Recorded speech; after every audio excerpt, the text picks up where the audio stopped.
Bonjour à toutes et à tous. Bon, la dernière fois, j'ai été interrompu parce que j'ai eu un problème informatique et donc je n'ai pas pu terminer ce que j'avais entrepris. Alors, c'est la dernière séance de l'année puisque nous sommes à la fin mai. Et donc, je vais terminer ce que j'ai commencé la dernière fois. Ce sera très bref puisque je vais parler un petit peu de la sécurité sociale et je vais parler un petit peu de l'administration. Donc, j'en reviens au point que j'étais en train d'aborder, c'est-à-dire la création de la sécurité sociale. Nous avons déjà vu pourquoi elle a été créée, c'était pour combattre la misère, pour combattre les inégalités profondes, euh, mais je n'avais pas abordé le problème de sa gestion.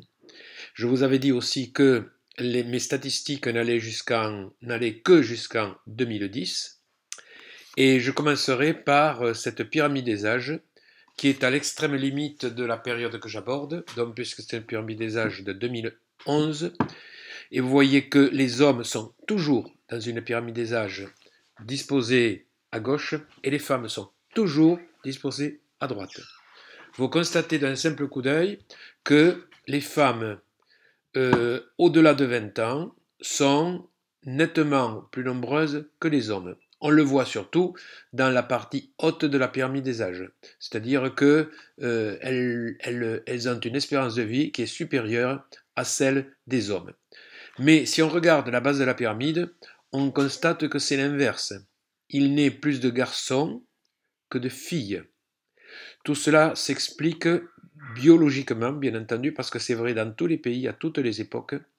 Il naît 102 garçons pour 100 filles. Donc il y a un surnombre de garçons à la naissance. Mais il se trouve que la prise de risque chez les adolescents garçons est plus importante que chez les adolescentes, et donc il meurt plus d'adolescents garçons que d'adolescentes filles. Et à 20 ans, l'équilibre est rétabli. Et ensuite, comme la résistance biologique de la femme est plus importante que celle de l'homme, eh bien, dans les âges avancés, les femmes sont nettement plus nombreuses que les hommes, comme on le voit sur cette pyramide. Alors, est-ce que cela a des conséquences? Alors, bon, la pyramide des âges, c'est un vieux problème, on le sait depuis longtemps, cela. Mais voici des courbes qui représentent le déficit de la sécurité sociale. Alors, on vous dit, depuis 1976, la sécurité sociale voit son endettement s'accentuer jusqu'à devenir permanent au début des années 1990. Alors, au début des années 1990, c'est la représentation de ces trois courbes avec le régime général, dont l'assurance chômage. Vous voyez que le déficit est d'abord modéré, puis s'accentue, et puis ensuite, ce déficit s'atténue. Et il y a trois années qui sont des années fastes, c'est 1999, 2000 et 2001, où il y a un excédent du régime général de la sécurité sociale. Et puis ensuite, la dégringolade reprend. Vous voyez qu'elle est assez importante en 2010, puisque nous avons là en milliards d'euros près de 35 milliards de déficit pour le régime général. Nous avons deux autres courbes. C'est la maladie, c'est-à-dire la Caisse nationale d'assurance maladie, où on voit, alors c'est en orange, en orangé un petit peu soutenu, donc on voit là aussi que cette courbe suit en gros la courbe du régime général et qu'il y a une plongée vers le déficit, une plongée qui est relativement importante bien entendu aussi, puisqu'elle est supérieure à 15 milliards d'euros. Alors cela s'explique facilement, parce que nous sommes une population qui vieillit, et les personnes âgées, ce qu'on appelle le troisième âge, les personnes âgées ou les seniors, au choix, je vous laisse le choix, ont des besoins médicaux plus importants que les populations jeunes. Donc on est plus rarement hospitalisé lorsqu'on a 20 ans que lorsqu'on en a 70, 75 ou 80. Donc vous avez donc là un déficit qui est important de l'assurance maladie. Et puis vous avez la Caisse nationale d'assurance vieillesse. Et on remarque là aussi que ça suit avec un décalage les autres courbes. Le déficit est moins important, mais ce déficit est appelé forcément à augmenter parce que nous sommes une population qui vieillit, où le nombre des retraités est plus important donc chaque année. Ce sont les actifs qui, par le système de la solidarité, prennent en compte les pensions de retraite. Et donc, les actifs sont de moins en moins nombreux puisqu'il y a vieillissement et les personnes âgées sont de plus en plus nombreuses. Donc, fatalement, il va y avoir une baisse de cette courbe aussi, un déficit de cette courbe. Alors, j'ai lu la première phrase de la légende. Le déficit de la Caisse nationale d'assurance maladie est rejoint par celui de l'assurance vieillesse. Bon, autrement dit, tous les comptes sont, je dirais, en déficit et sont rouges, puisque l'idéal, ce serait un équilibre de ces divers comptes. Alors, le second point, c'est la place de l'administration. Alors, excusez-moi, le plan est aussi un petit peu présenté de façon différente parce que, encore une fois, c'est les problèmes informatiques que j'ai rencontrés. Bon, pour la rentrée, j'espère que la rentrée se fera normalement et j'espère que cela sera résolu. Enfin, j'aurai résolu cela. Dans la place de l'administration. La place de l'administration, tout cela commence par, je dirais, un renforcement de l'administration et un renforcement des compétences de la très haute administration. Alors c'est une ordonnance qui date du 9 octobre 1945 et qui est signée par Charles de Gaulle, qui à ce moment-là est président du gouvernement provisoire de la République française. Je vous rappelle que de Gaulle a démissionné le 20 janvier 1946 et qu'à ce moment-là, nous sommes encore dans le provisoire puisque la constitution de la 4ème République n'a pas encore été adoptée. Donc, cette ordonnance est signée par de Gaulle et contresignée par le ministre de l'Éducation nationale qui s'appelle René Capitan. Alors voici l'article 5. Il est créé une école nationale d'administration chargée de la formation des fonctionnaires qui se destine au Conseil d'État, à la Cour des comptes, aux carrières diplomatiques au préfectoral, à l'inspection générale des finances, au corps des administrateurs civils, ainsi qu'à certains autres corps ou services déterminés par décret pris après avis du Conseil d'État et contresigné du ministre intéressé et du ministre de l'économie et des finances. Autrement dit, est créée une école nationale d'administration, l'ENA, bien entendu, vous avez compris, qui est chargée de former la très haute fonction publique. Très haute fonction publique, ce qui se destine au Conseil d'État, à la Cour des comptes, aux carrières diplomatiques, préfectorales ou à l'inspection générale des finances, et aussi aux administrateurs civils. Autrement dit, c'est la très haute fonction publique. Il est question aujourd'hui non de la supprimer, ne rêvez pas, mais de la remplacer par une autre formation. Bon, ce sera pas l'ENA, mais ce sera l'équivalent de l'ENA pour la haute fonction publique. Enfin, nous verrons puisque c'est à l'état de projet pour le moment. Alors, comment est répartie cette fonction publique? D'abord, on vous signale que les effectifs de la fonction publique ont varié, bien entendu. En 1939, l'État compte environ 200 000 fonctionnaires, ce qui est peu, je dirais même ce qui est très peu. En 2008, il y a 2,1 millions de fonctionnaires d'État, 3,1 millions d'agents de la fonction publique. Nous sommes en 2008. Aujourd'hui, il y en a davantage de fonctionnaires divers, des diverses fonctions publiques, car vous l'avez compris, il n'y a pas une fonction publique, il y a des fonctions publiques.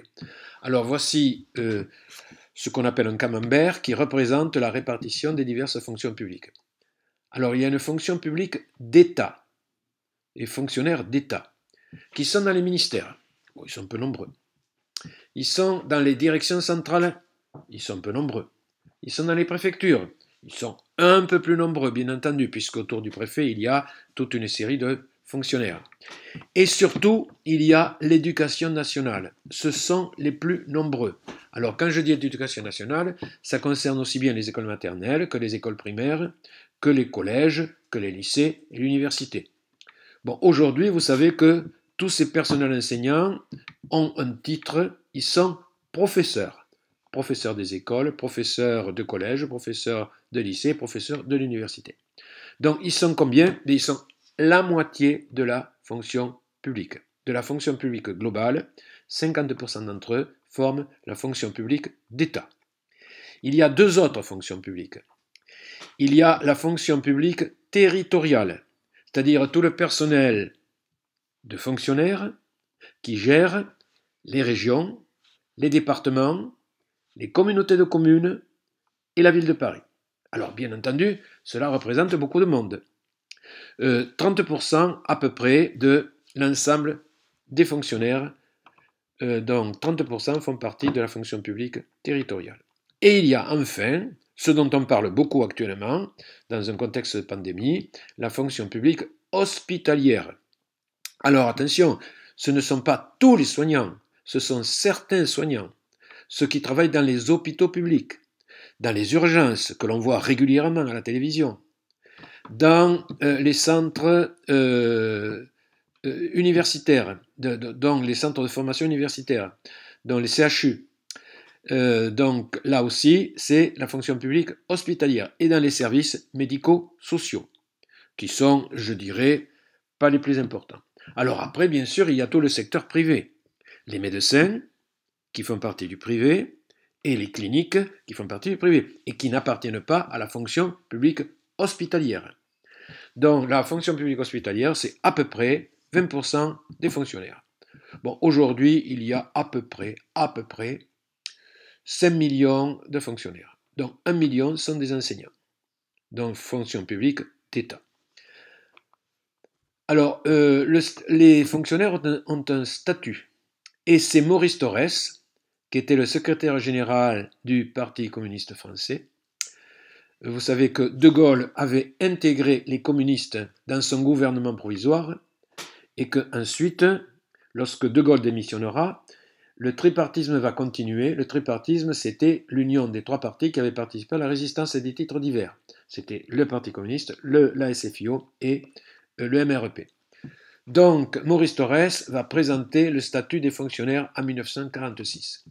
Alors, secrétaire général du PCF, vice-président du Conseil, il met en place le premier statut de la fonction publique. Alors, bon, là encore, excusez-moi, problème d'informatique, c'est un petit peu rogné, c'est un petit peu flou. L'Assemblée nationale adopta le statut à l'unanimité, faisant litière des calomnies, des feuilles réactionnaires, reprises, hélas, à la tribune par le porte-parole du Parti socialiste. Donc vous constatez que Maurice Thorez égratigne au passage le Parti socialiste. On nous a parlé d'esprit totalitaire, d'une loi essentiellement démocratique qui fait honneur à notre pays. Donc, Maurice Thorez présente le statut des fonctionnaires qu'il défend, bien entendu, c'est son rôle. Quelles sont les dispositions essentielles du statut? Premièrement, le statut prévoit la participation étroite des syndicats de fonctionnaires à la gestion du personnel, aux questions d'organisation et de technique. Autrement dit, les syndicats sont associés au statut de fonctionnaire. C'est très simple. Lorsque, par exemple, il y a des mutations ou il y a des promotions, les syndicats sont représentés dans les commissions qui veillent à ce que la transparence soit totale et que la loi soit appliquée. Par exemple, les enseignants, c'est ce que je connais le mieux, bien entendu. Les enseignants, chaque fois qu'il y a des commissions pour prévoir des promotions ou pour prévoir des mutations, puisqu'il y a des barèmes, il y a des points, etc., veillent que les barèmes soient appliqués strictement. Donc, la place des fonctionnaires est une garantie. Ce n'est pas un esprit totalitaire, mais c'est une garantie. Deuxièmement, le statut pose en matière de recrutement et surtout en matière d'avancement et de discipline des principes relativement nouveaux. Le dossier des fonctionnaires ne doit contenir aucune indication rapportant ses opinions politiques, philosophiques ou religieuses. Je dirais encore heureux. Encore heureux, car ce n'est pas en fonction de cela que se font les promotions ou les mutations. Point 5. Le statut proclame l'égalité des sexes. Donc, depuis la libération, il y a, en théorie, égalité des sexes. Alors, dans la fonction publique, c'est vrai. Dans la fonction publique, Que l'on soit homme ou femme, les promotions ou les mutations se font à égalité. Dans le privé, c'est beaucoup moins vrai. C'est-à-dire qu'il y a une différence dans le salaire perçu par les hommes et par les femmes à compétences égales. Le statut proclame l'égalité des sexes. L'accès des services publics est ouvert désormais aux femmes dans les mêmes conditions que pour les hommes, dont le recrutement se fait à conditions égales. Et il y a certaines professions qui, au fil des temps, se sont féminisées. Par exemple, dans l'enseignement, il y a une féminisation qui est relativement forte. Dans la justice, il y a aussi une féminisation. 6. Le statut apporte aux fonctionnaires les garanties positives de traitement et de retraite. Les garanties de carrière qui auront pour effet de restituer tout ce prestige à la fonction publique. Le traitement du fonctionnaire sera fixé à 120% du minimum vital. La pension d'ancienneté, donc, etc., etc. Donc, vous avez un salaire qui est d'une certaine façon garanti, puisqu'il est fixé au minimum à 120% du salaire minimum vital. Donc voilà le statut des fonctionnaires tel qu'il est défini par Maurice Thorez et qui existe toujours, qui est toujours appliqué, bien entendu. D'ailleurs, vous avez remarqué que dans certaines professions, je pense en particulier à la fonction publique,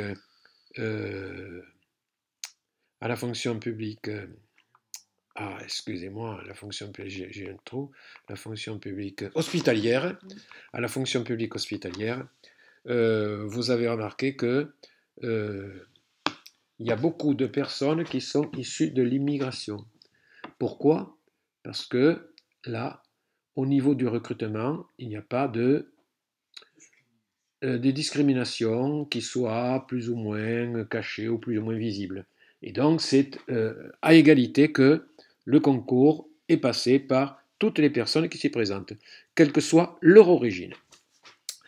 Seulement, cette fonction publique, elle est aussi critiquée. Et elle est critiquée en particulier, c'est un discours qui a été assez relevé par la presse, elle est critiquée par Jacques Chaban-Delmas, qui condamne le poids de l'administration en 1969.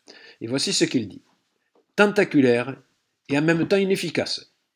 Bon, c'est vrai que, mais on en reparlera, est-ce que la France a une fonction publique plus importante que les autres pays? C'est pas aussi évident que cela paraît au premier abord. Donc je vais y revenir. Mais pour lui, elle est tentaculaire et en même temps inefficace. Bon, inefficace, je ne sais pas si c'est la réalité. Bon, point d'interrogation. La fonction publique hospitalière a été, je dirais, présentée de façon positive et toujours présentée de façon positive parce que beaucoup de choses dépendent d'elle. La fonction publique d'État également a la réputation d'être neutre. La fonction publique, l'autre fonction publique, celle qui gère les territoires, ben, je n'en sais rien, je ne la connais pas suffisamment, mais je doute fort qu'il y ait la même impartialité que dans la fonction publique d'État et dans la fonction publique hospitalière. Donc, tentaculaire et même inefficace, voilà, nous le savons tous, ce qu'est en passe de devenir l'État. Et cela en dépit de l'existence d'un corps de fonctionnaires très généralement compétents et parfois remarquables.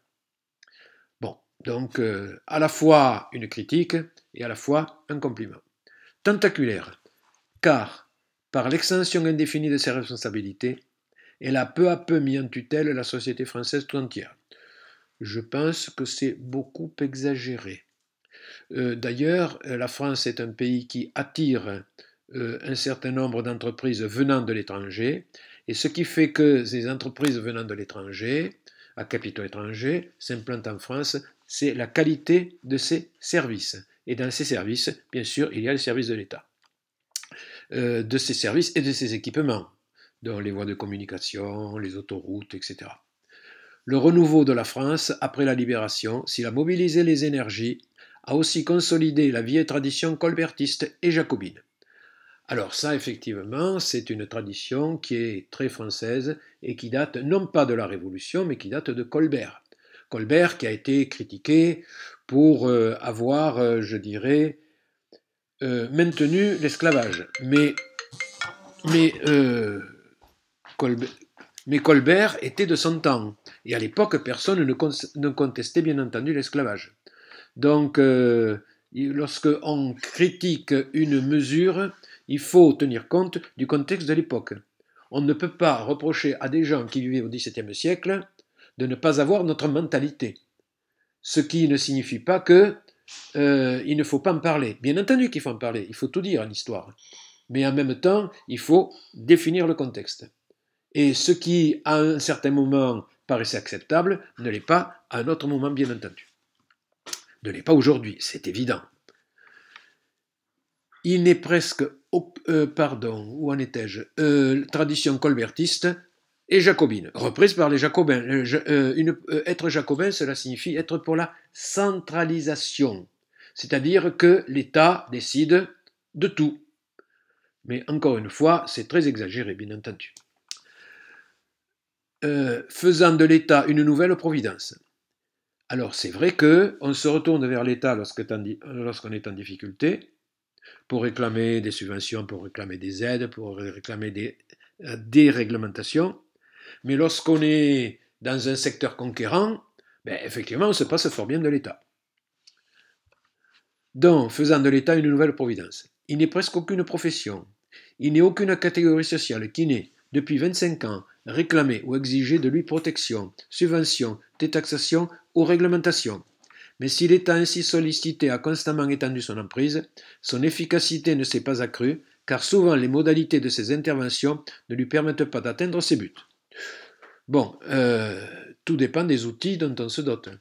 Par exemple, sous la 4ème République, il y avait une commission du plan qui définit les grandes orientations et qui définit des mesures d'incitation. Cela, par la suite, a disparu. Alors, comment peut-on reprocher l'inefficacité de l'État alors que les outils qui permettaient cette efficacité ont disparu? Est-il besoin de citer des exemples? Nos collectivités locales étouffent sous le poids de la tutelle. Les collectivités locales étouffent sous le poids de la tutelle. Pendant très longtemps, les municipalités étaient sous le contrôle des préfets. Aujourd'hui, ce n'est plus le cas. Aujourd'hui, les collectivités territoriales ont une marge d'autonomie qui est très importante et elles revendiquent davantage d'autonomie d'ailleurs. C'est dans l'air du temps. Donc, la critique de Chaban-Delmas, c'est une critique qui doit être fortement nuancée, c'est le moins qu'on puisse dire. Nos entreprises publiques, passées sous la coupe de bureaux des ministères, ont perdu la maîtrise de leurs décisions essentielles. Investissement, prix, salaire. Alors c'est vrai que les prix non, les prix sont libres. Mais les salaires, c'est vrai que les salaires sont contrôlés dans une certaine mesure, en tout cas pour les fonctionnaires. Dans le privé, ils ne sont pas contrôlés. Pour les travailleurs de l'État, oui. Alors, les entreprises privées elles-mêmes sont accablées par une réglementation proliférante. Le résultat de tout cela, c'est d'abord le gonflement des masses budgétaires, c'est vrai. C'est ensuite, avec les partenaires de l'État, un encouragement à la passivité et à l'irresponsabilité. Bon, c'est une prise de position de Chaban-Delmas. Et si encore toutes nos interventions, qu'il s'agisse de prélèvements fiscaux ou des subventions publiques, atteignaient leur but, mais il s'en faut de beaucoup. Notre système fiscal est ressenti comme étant à bien des égards affecté par l'inégalité et faussé par la fraude. Alors c'est vrai qu'en France, il existe des inégalités, mais ce n'est pas une exception française. C'est un phénomène très général. Et je dirais même que la France a plutôt tendance à avoir des inégalités moins fortes que dans d'autres pays, grâce à l'état social, grâce aux aides qui sont attribuées aux personnes qui en ont besoin. Je vous signale qu'en France, il y a plus d'un foyer sur deux qui ne paie pas d'impôts. Et puis, mais il y a aussi, comme dit Chaban-Delmas, la fraude. Alors la fraude, c'est quelque chose d'assez banal, et la fraude touche surtout les personnes qui ne déclarent pas certains revenus. Donc les plus défavorisés, ceux qui souffrent des inégalités, si fraude, ce sont de toutes petites fraudes. Et puis il y a les fraudes qui sont en grande échelle. Vous savez qu'aujourd'hui, on permet aux fraudeurs de revenir en France à condition de reconnaître qu'ils ont fraudé et qui paient les amendes nécessaires au service qui perçoit les impôts. Donc voilà, Chaban-Delmas en 1969 qui est assez critique vis-à-vis de l'État social. Mais bon, c'est pas pour autant que les choses changeront fondamentalement. Et vous savez que la fonction publique, le nombre de fonctionnaires, alors ça effectivement c'est tout de même un problème parce que ça ne peut pas durer indéfiniment. Le nombre de fonctionnaires a augmenté au cours de cette décennie et c'est plus qu'une c'est plus qu'une décennie bien entendu. Donc voilà, si vous voulez, l'essentiel de ce que je voulais vous dire. Je voulais surtout vous parler de la France, qui est un pays où la sécurité sociale permet de prendre en charge certains besoins de la population. Imaginez, je vous avais dit, un pays où n'existerait pas la sécurité sociale. Il y a des pays où il n'y a pas de sécurité sociale, bien entendu. Donc la France a créé une sécurité sociale à la Libération, avec un système de prise en charge de la vieillesse, de la maladie, etc. Et puis également, la France, selon sa tradition, a une fonction publique forte, avec une division en 3 grands secteurs. La fonction publique d'État, territoriale, hospitalière. Alors voilà, voilà, si vous voulez, quelques aspects très, je dirais, les plus importants de notre société. Alors après, on se pose des questions. Est-ce que les fonctionnaires français sont bien payés et sont parmi les mieux payés d'Europe? Bon, la réponse est non, bien entendu, vous le savez. Il y a quelques pays qui ont des salaires supérieurs aux fonctionnaires français, il y a d'autres qui ont des salaires très inférieurs. Et ça vous étonnera peut-être, mais dans les pays scandinaves, les salaires sont en moyenne inférieurs aux salaires des fonctionnaires français. Ensuite, on peut se demander, est-ce que la fonction publique est vraiment proliférante? Alors, il y a des pays, effectivement, qui ont moins de fonctionnaires, mais c'est lié à leur mode de fonctionnement. L'Allemagne, par exemple, a moins de fonctionnaires que la France. Mais l'Allemagne est un pays fédéral, avec des États qui sont fédérés. Donc chaque État, chaque land organise les choses comme il l'entend. On peut remarquer que certains pays maltraitent leurs fonctionnaires.